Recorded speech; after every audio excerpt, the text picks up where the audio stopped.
Polyvagal theory kind of demystifies some of why yoga works. And I think the science helps ground it as well. So for me, the polyvagal theory is kind of explaining why we feel so good when we do these practices. For a long time, I kept my yoga practice over in one lane, and I had my psychotherapy practice in another lane.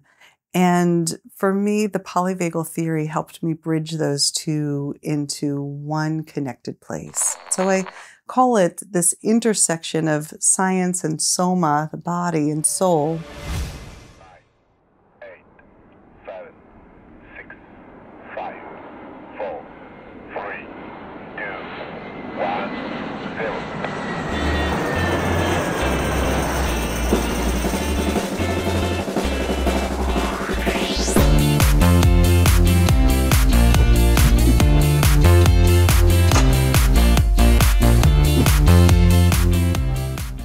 I'm here at the Potsdam Polyvagal Conference 2024, and we've been talking, today it was the first day, and we've been talking about polyvagal theory again, and I'm really happy to have here with me Arielle Schwartz.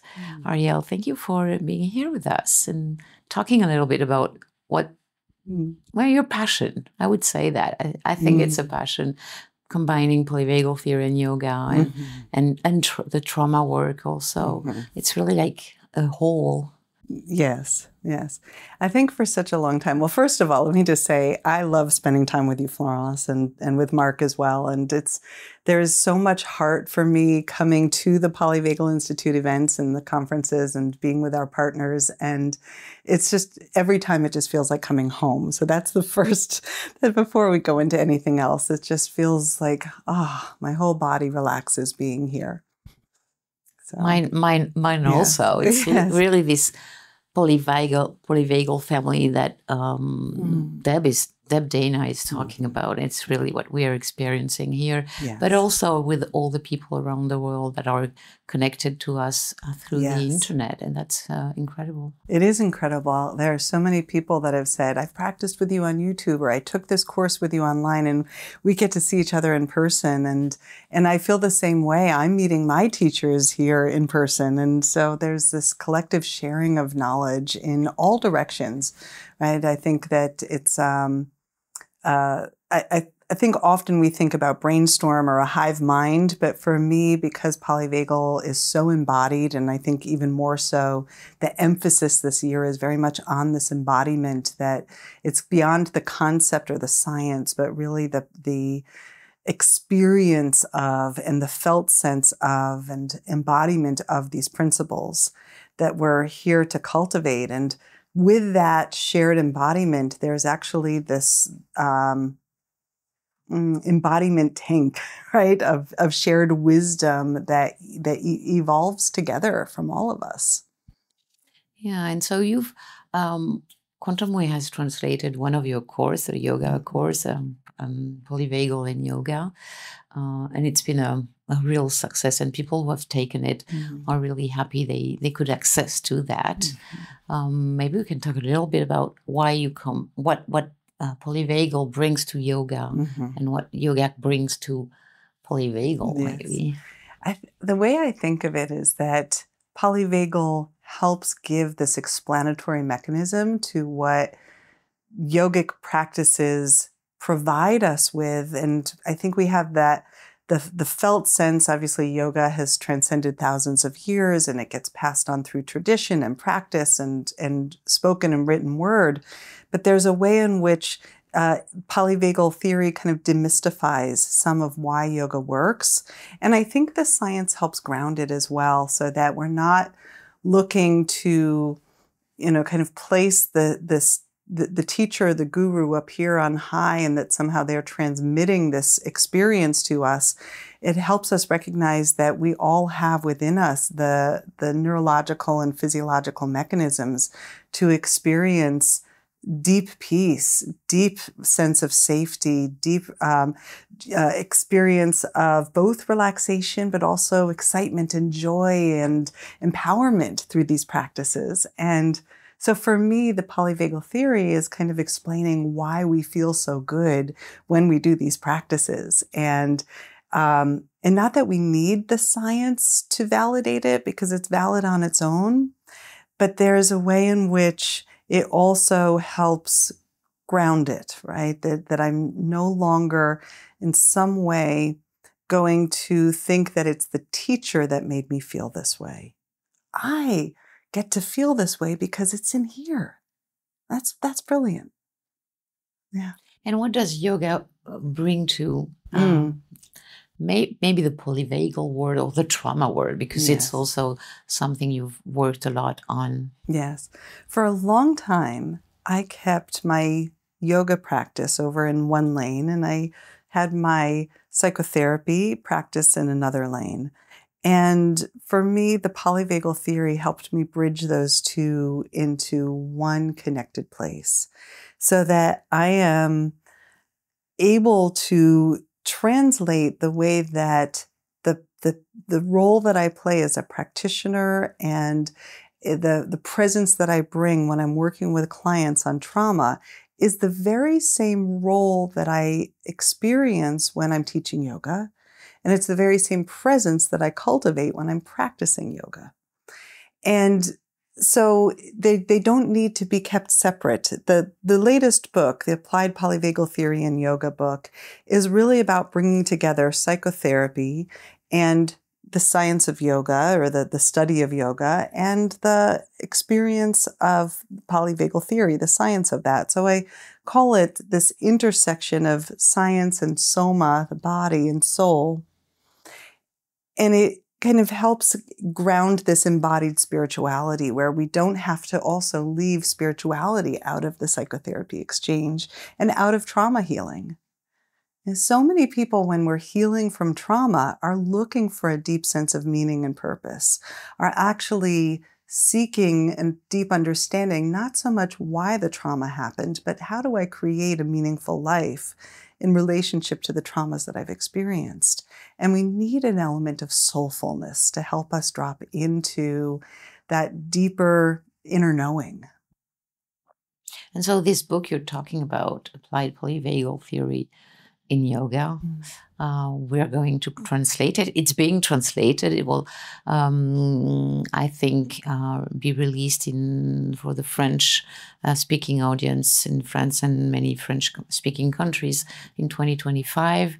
We need time to translate it. I was really pleased to get this book. What will people find in it, and who is it for? Only therapists or? Yes.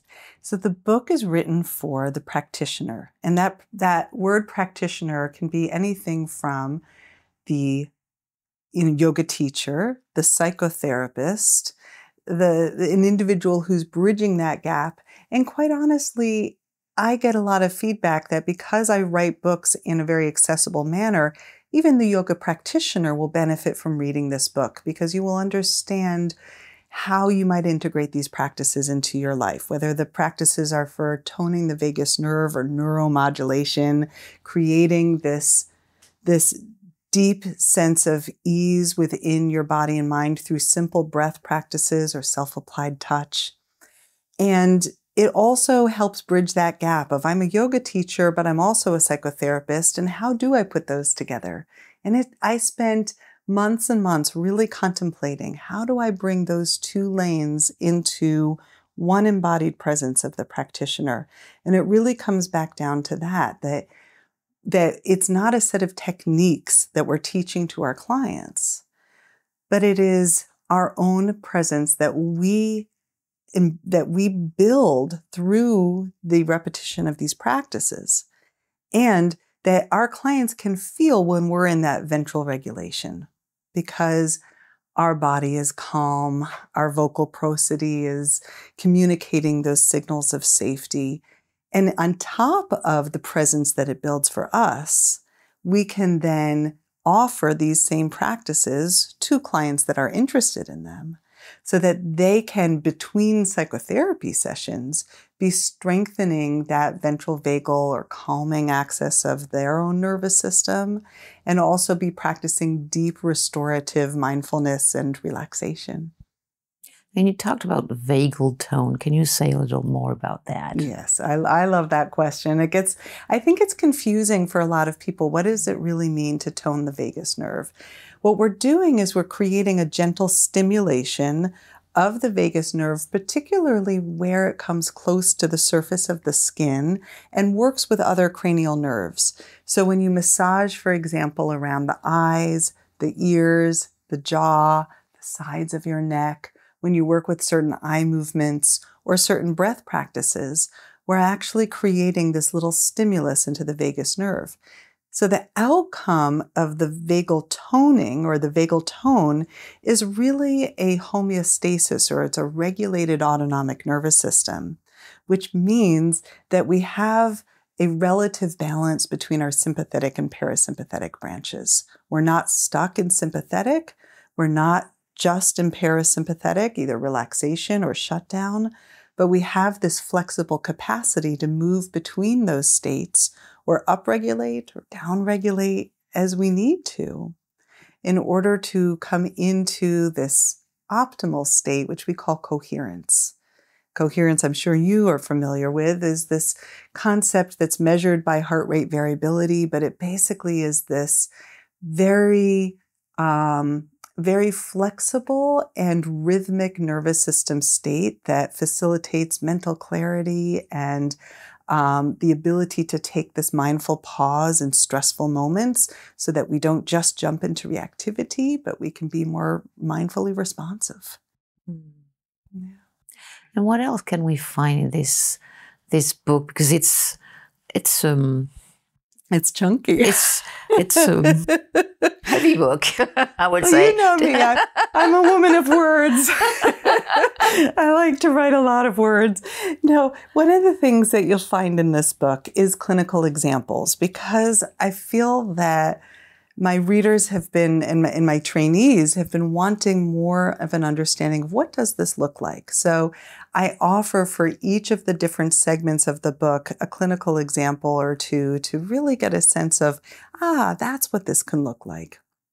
And it follows an arc of different types of yogic interventions, the first of which are about self-discovery. Right? We talk a lot in Polyvagal Theory about neuroception. And it's about awareness of your nervous system state as a foundation for change. And then from there, we have centering practices. And this is really about how do you come into that residing presence within yourself? How do you access what in internal family systems we might call self-energy? Right? How do we arrive there? So it might be a breath practice. It might be a mudra. It might be a mantra. It might be an intention. Then we go into balancing practices, and balancing practices let you build what we call nervous system flexibility, right? Where you can upregulate, I can actually tolerate more excitement, and I can downregulate into more calm, and that I can find the edges of where maybe calm got a little scary, or maybe excitement got a little scary, and I can work those edges to have a broader range of nervous system states that I'm comfortable in. And then we expand on that in the last two segments, which is really about building more mobilization, right? Building more capacity for an elevated heart rate, for joy, for play. And then the final stage is about deep, deep relaxation through yoga nidra, through mindfulness meditation. So you don't need to be a yoga practitioner to get benefits from this book? I get that question a lot. If I'm not a yoga teacher, but I'd like to integrate some simple yogic practices into my work with clients, and this lets you do that. So you do not have to be a yoga teacher, and it gives you the tools or a basic education in these yogic principles. And what I'm finding is that the yoga teachers really benefit from saying, I want to do more therapeutic yoga, but I'm not a therapist. But this helps me know the basic skills of attunement and how I might be observing the nervous system state of my student or of an individual that I'm working with so that I can help them be more regulated through the practice. And if I'm not a therapist and if I'm not a yoga teacher, can I read this book? You said it's easy for to anybody. And is it going to trigger my traumas or? Oh no. Okay. No, I mean, there's a few things that I pride myself in as a writer. One is that I write in a manner that is not overexposing my readers to terrible, horrible stories. I don't think there's any point in that. I make it relevant enough that you will understand, if you've experienced trauma, how it's related for you, how you can benefit, but you're not going to hear horrible stories or read about them. The other piece is that, you know, if I don't have a yoga background or a therapist background, but I want to read this just for my own benefit, I'm really proud that I write in a way that I think anybody can understand. You don't have to be a scientist to understand this book too. So, and I love Steve's work, you know, of course. I mean, Steve Porges is really the person that's brought us all here. And I think he's really relied on Deb Dana and myself and now his son and others of us to help translate the science of polyvagal theory into this very practical set of tools. Well, thank you very much. That's really, we're really, really excited to have this book in our bookshelf. Yes. And is there anything you want to say to our polyvagal community, the English one, the French one, but also all the countries and all the languages, Italian, German, because everyone will get access to this interview? Mm-hmm. Yes. Oh, I really just want to say thank you. One of the things that has really struck me, especially as I bring this work out to the international audiences, is that this work wouldn't have a landing place if it wasn't for everybody who are collectively generating this degree of interest and willingness to participate in what I feel like is a deep change process that is beneficial not only for us as individuals, but really for us as a planet. And we need regulated nervous systems right now more than ever. Oh, yes, that's sure. Yeah. And so if you want to find more about Arielle Schwartz and her work, she has a wonderful website. It's in English, or you can go to Quantum Way and to the PVI's partners website in your language. Thank you. Thank you.